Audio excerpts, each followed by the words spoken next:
खुलुमबाय स्टुडियोआव उदांस्रि Mushahary Indian premier लीगनि 19थि season थामहिनबा आइपिएलआ दिनै जागायनो थांगासिनो। गिबि बादायलायनाया रयेल चेलेन्जार्स बेंगालुरु आरो सानराइज हायद्राबादनि गेजेराव जागोन।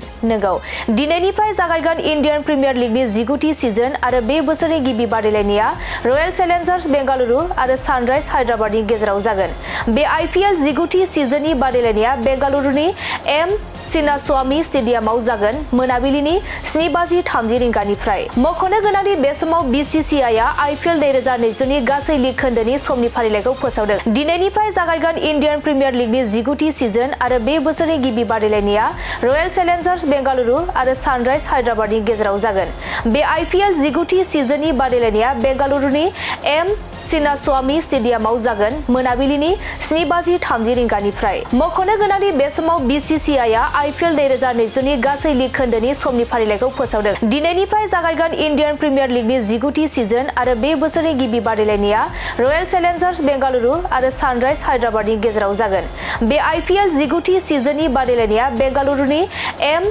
सिन्नास्वामी स्टेडियामाव जागोन मोनाबिलिनि 7:30 रिंगानिफ्राय। मख'नो गोनांदि बे समाव बीसीसीआईआ आइपिएल 2020 नि गासै लीग खोन्दोनि समनि फारिलाइखौ फोसावदों, जेराव बबे हानजाया बबे मोनसे हानजानि गेजेराव बादायलायनाय जागोन बेफोर गासै 10 मेचफोरनि समनि सोमोन्दै मिथिनो हागोन।